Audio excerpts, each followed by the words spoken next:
I have already made some improvements to the mini lathe by some simple purchases from littlemachineshop.com. One thing I did was get this extension kit,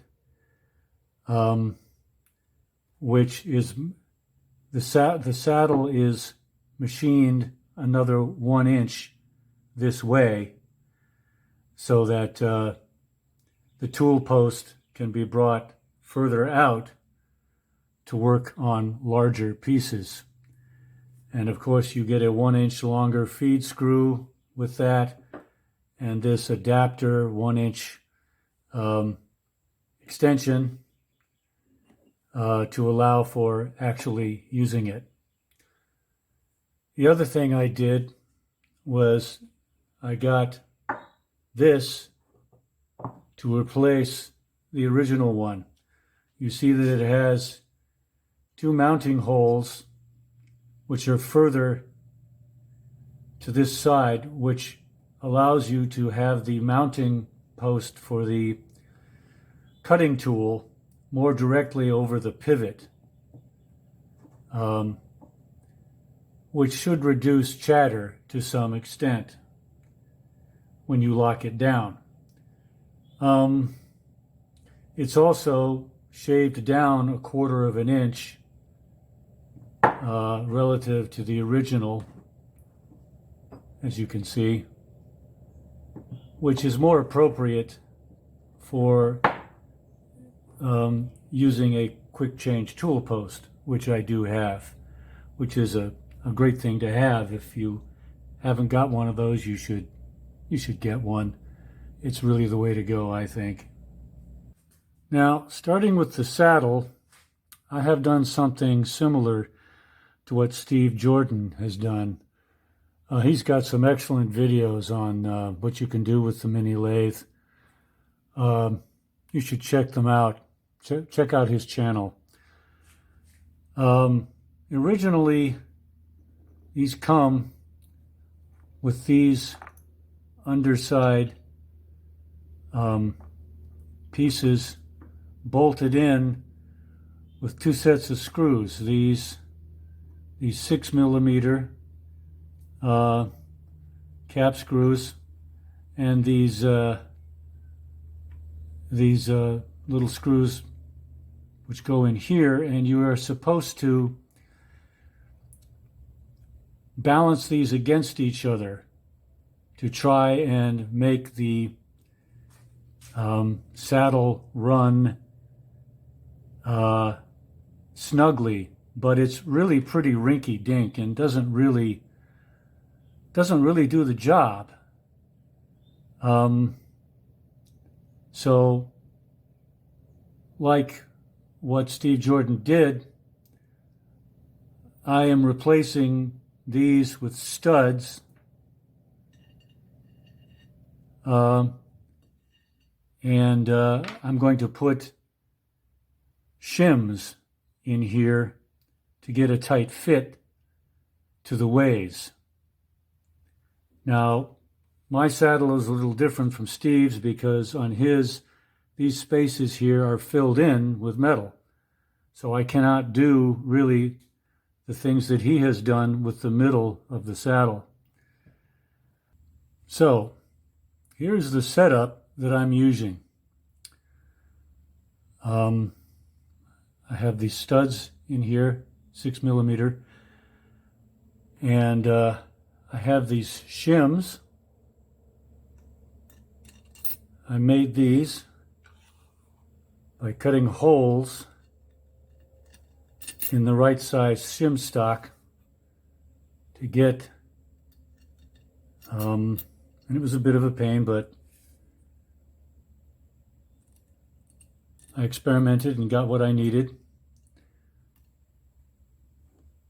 So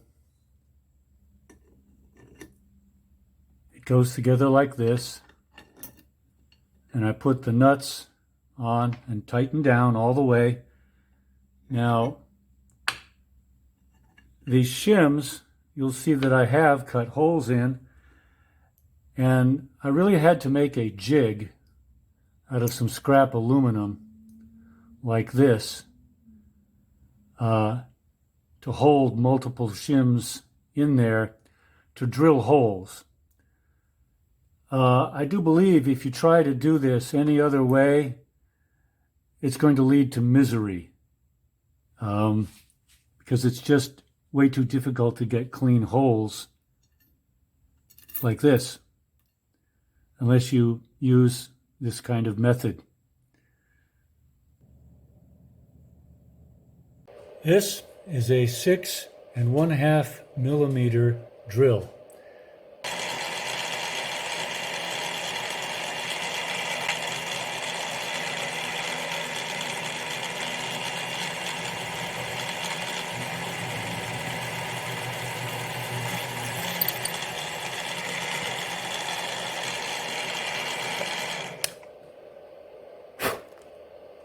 Okay, the saddle is shimmed to the tune of 45 thousandths in the back and 37 thousandths in the front.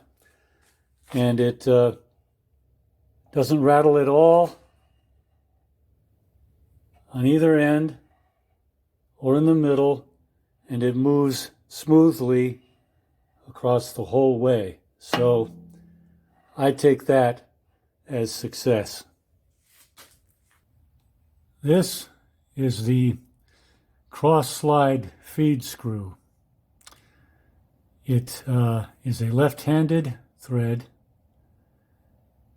and it has a retaining ring here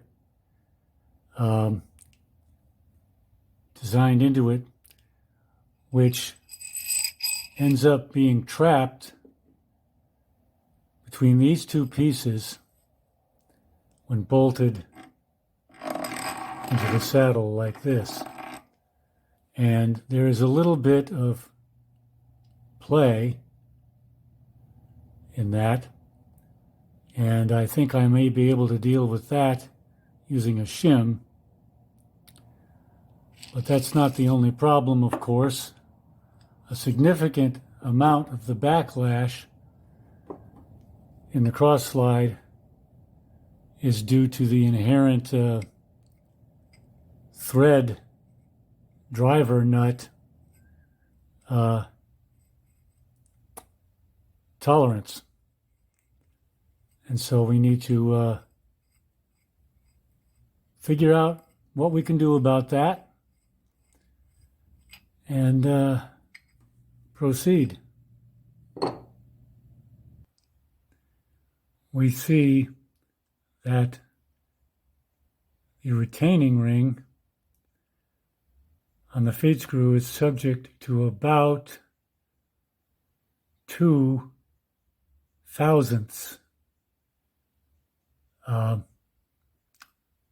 of straightforward backlash. Right there, you can read it right off of the end here. These marks are in half thousandths. So 1.5 plus a half, that's 2 thousandths. So we know that that is a factor, and how much. Having locked down the jib so that the cross slide cannot actually move, we can now look at the full backlash problem. So let's see how far we can go before we meet resistance again. Starting from one end, we can go about all the way around back to 0. That's 40 thousandths. That's about the size, apparently, of the full backlash problem for the cross slide. About 40 thousandths. So maybe we can significantly reduce that, which would be good. Also, this driving nut for the cross slide is kind of loose and wiggly, which I think is a little rinky-dink. I think I could probably do better by shimming it and screwing it firmly to the cross slide, or maybe something even better than that. Maybe even making a better assembly for cutting down on the inherent backlash in the feed screw drive nut assembly.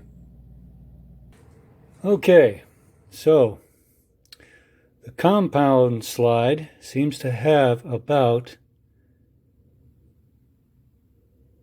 7 thousandths backlash in it, which isn't really too bad, but it's of course a little annoying. The simplest thing we can do to remove backlash in the slides is to install screws here and here and here and here to lock down the jibs. That removes all backlash. Of course, you can't always do that. It's a wonderful thing to be able to do if it will work for your cutting job that you want to do. So it's an option that we want to have. But you can't always do that because sometimes you just have to move the cutting tool in a way to get your job done that doesn't lock down any of these jibs. But when you can do it, it's a great thing to do. So we want to have that option. Presto changeo, it's done. 4mm cap screws. So there we are. I'm using a jig to cut a shim for the cross slide feed screw retaining ring. This is a 1 centimeter drill, obviously as required.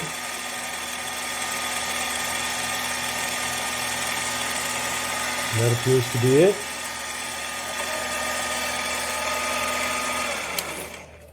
Now I'm drilling holes for the cross slide driven nut shims.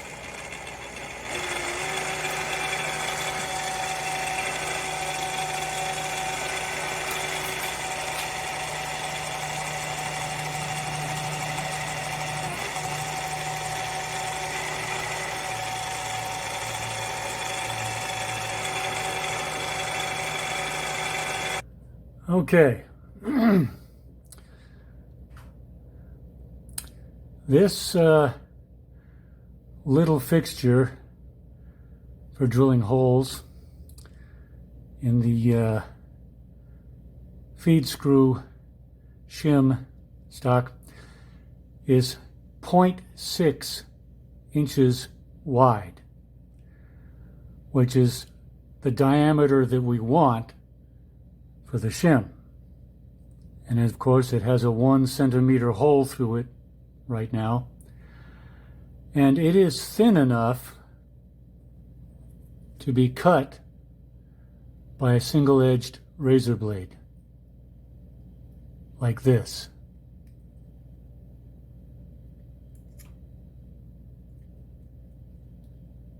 Now, what needs to be done, obviously, is to keep tugging the shim out piecemeal and going around,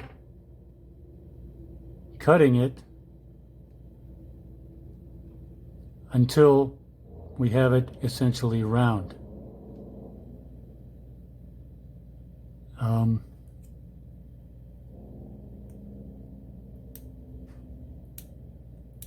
So this is basically how you do that. You just keep persevering until you get it the way you want.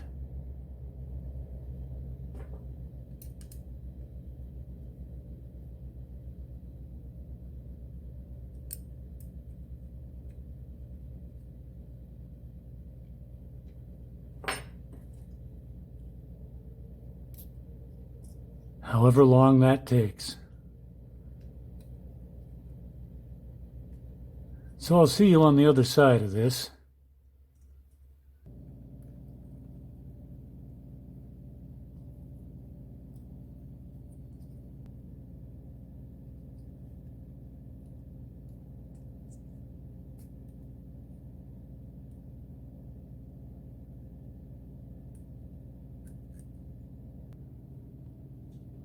And that's good enough. 2/1000 shim.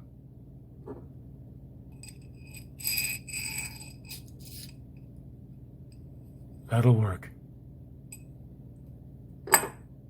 All right. This is 47 thousandths worth of shims. So we'll try that and see how it works.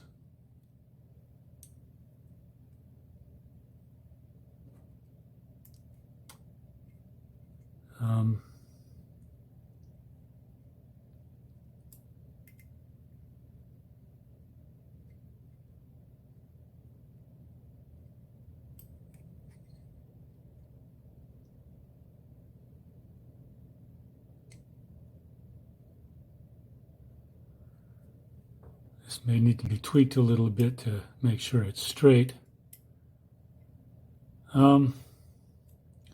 So I'm going to put back together the cross slide and we'll see what we get. Okay.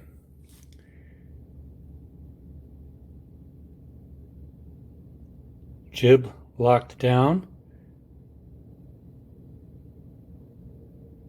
About 3. Maybe a hair more. Maybe 3.5. Darn, it's not too bad. Do we want to go further? Of course. Some manufacturers provide a 2-nut system on a feed screw, something like this. Sometimes they put a strong spring between the 2 nuts, but in my opinion, that gives up more space than we want to surrender.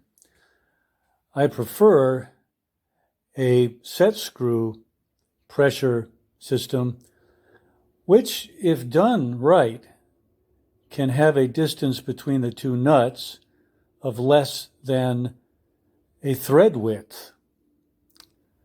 But in our case, what I have in mind is something more like this, with the driven nut shown above and the pressure nut shown below. Now, you could probably get away with making these out of ordinary brass, but I prefer something more like oil-impregnated bearing bronze. Like this chunk that I picked up from McMaster Carr. About 1.6 inches in diameter.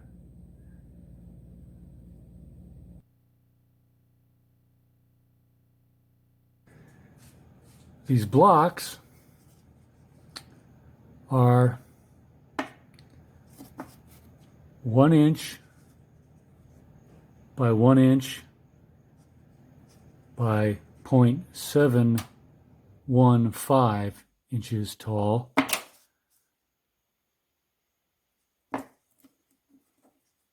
One inch pressure nut by ½ inch thick. I have made these 1 inch wide so that there would be room for the 4mm set screws that will go on either side of the feed screw hole. Of course, this means that the saddle will have to have its feed screw trough milled out to about 1 inch wide.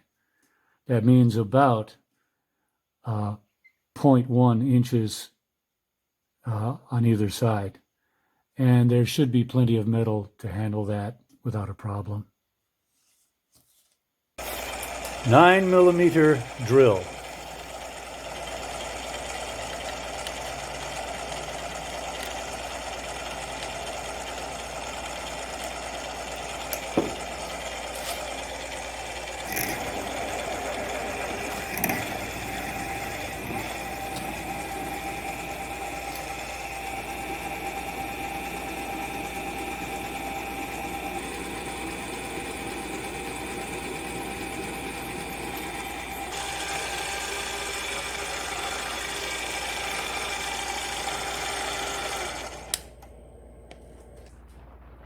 This is a 10mm tap, left-handed, 1mm pitch.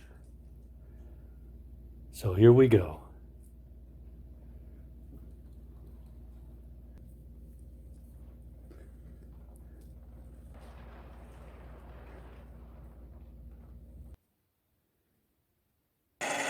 Number 30 drill.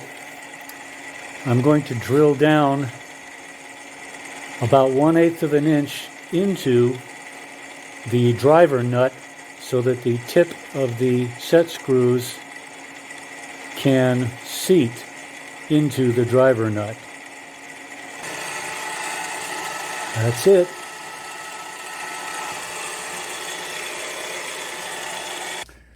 (4mm, 0.7mm pitch.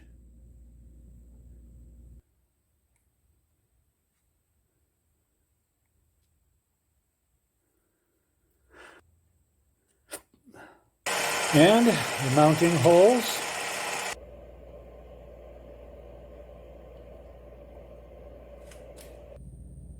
Well, here they are.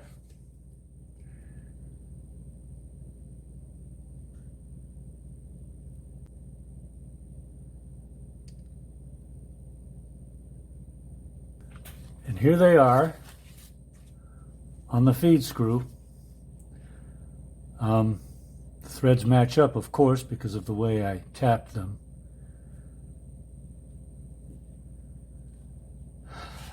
But when I tighten down the set screws a little bit,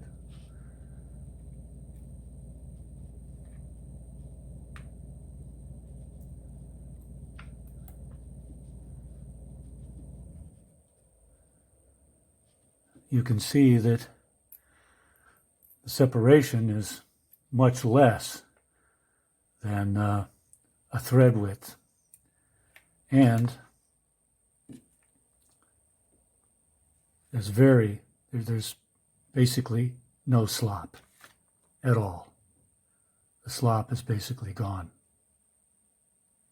So these set screws can be adjusted over time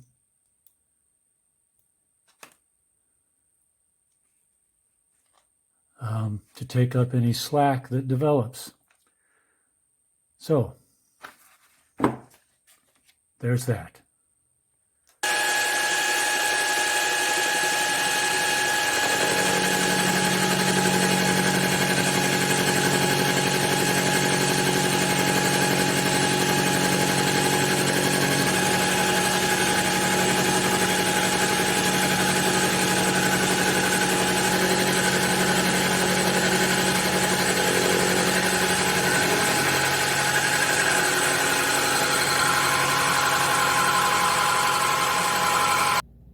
Well, here's the saddle with the channel all milled out and painted. So that's ready. And here's the assembled saddle without the cross slide.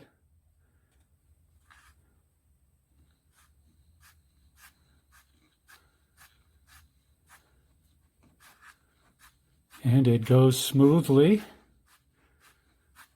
throughout the whole range of travel.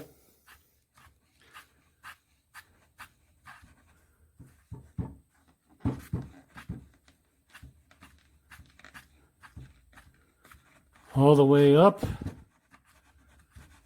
to the furthest out.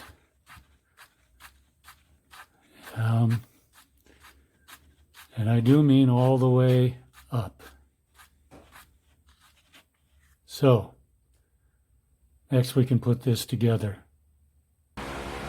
Okay, now we can install the cross slide.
And we can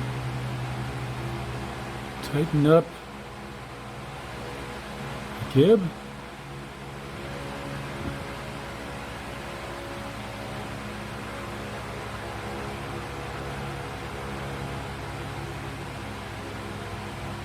And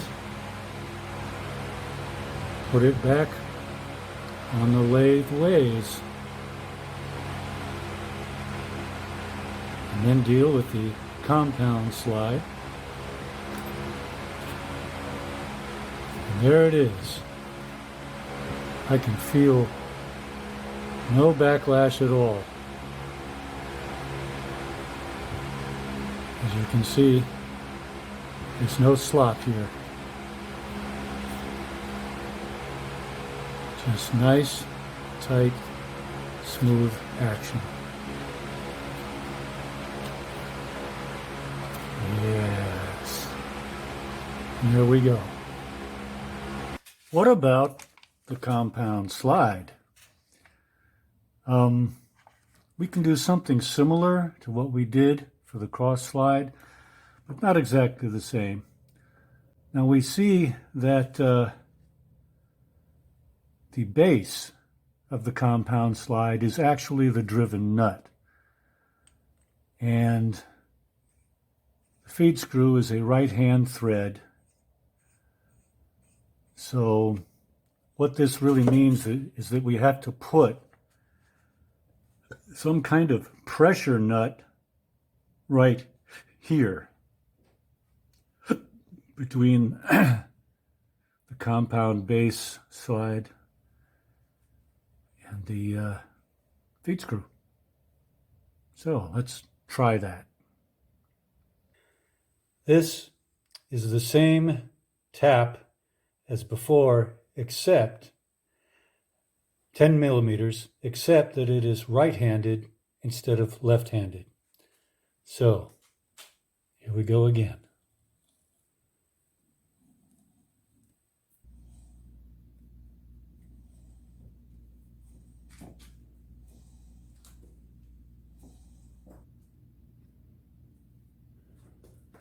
So now we take this and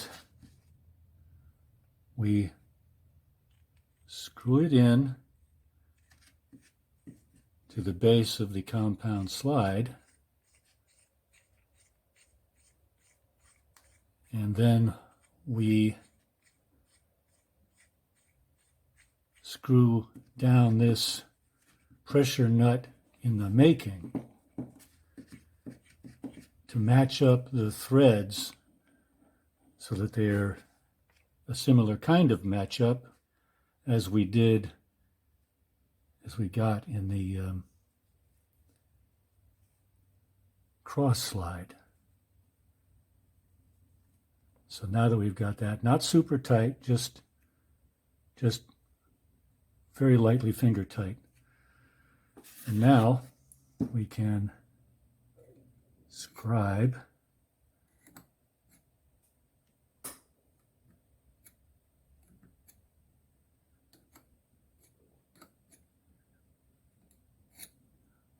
where to cut with a bandsaw and a machine.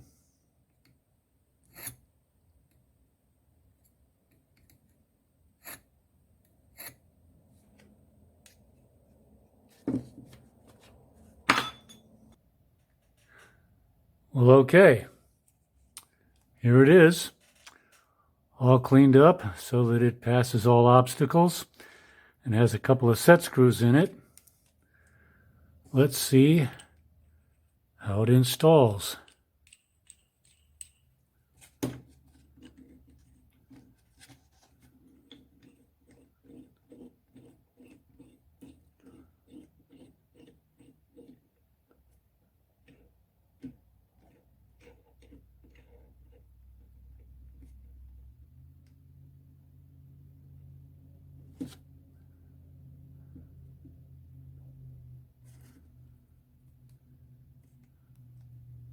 And tighten down the set screws just a little bit.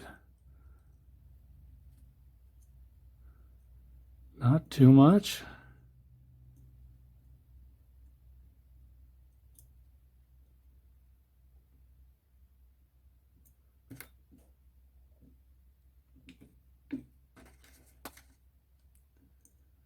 It only takes a little bit.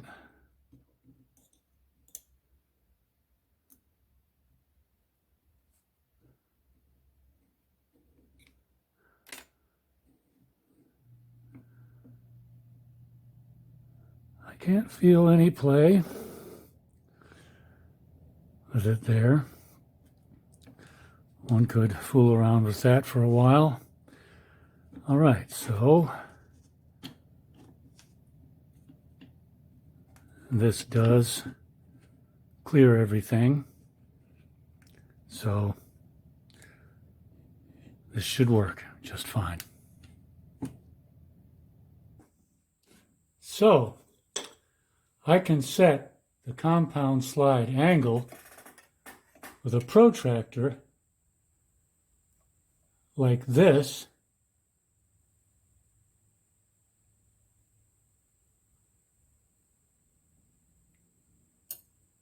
which is pretty accurate depending on your protractor. So there is no backlash in the carriage or the slides, and no backlash in the feed screws either. So I'm happy. By the way, I got the shim stock from onlinemetals.com. Well, good enough. Later.